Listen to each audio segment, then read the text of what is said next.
Welcome to Strategic Shoveling with Backcountry Access. Hi, it's Steve Christie here from Backcountry Access in our multi-part educational series on proper avalanche beacon rescue, proper probing technique, and proper shoveling technique. We're into the shoveling technique phase now, and I want to make a few points before we get into that. First and foremost, always carry your avalanche shovel inside your backpack where it can't be lost or actually torn off in a real avalanche. Secondly, victim excavation, i.e. digging victims out of the snow in an avalanche rescue, is the most time-consuming part of an avalanche rescue. In a simple 1 meter burial, it's quite common that rescuers have to remove 1 to 1.5 tons of snow, which is roughly 2,000 to 3,000 pounds or 1,000 kilograms. So that's a lot of hard work, and we've got a special technique that helps with that. Remember, always carry a beacon shovel probe, and if you haven't taken an avalanche course, we highly recommend that you do that. Thanks, and enjoy this section of the series. Strategic shoveling with 1 rescuer and 1 victim. The key to strategic shoveling is to start downhill of the probe strike and dig into the slope instead of straight down to the victim. By starting downhill, there will be less snow to move and you won't compact the snow over the victim's limited air pocket. If you have determined that the victim is buried deeper than 1 meter, strategic shoveling methods will be beneficial to save valuable time and energy. In this situation, we have determined that our victim is buried about 1.5 meters deep.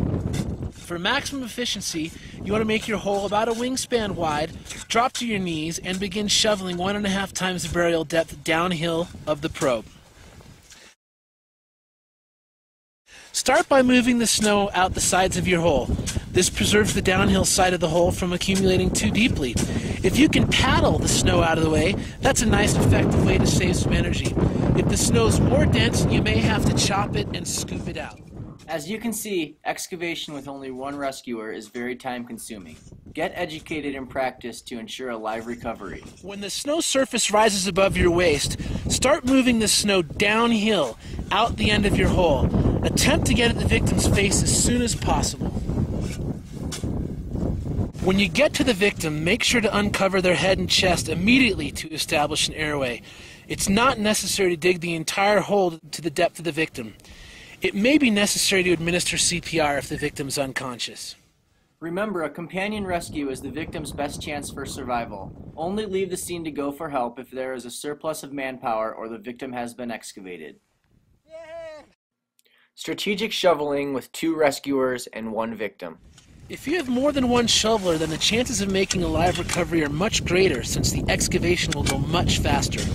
In shallow burials of less than 1 meter, both rescuers should immediately start digging just downhill of the probe until the victim's airway is uncovered. In deeper burials, 1 rescuer should start digging just downhill of the probe. The second rescuer should start further downhill about 1.5 times the burial depth. Both rescuers should shovel snow to the sides for as long as possible.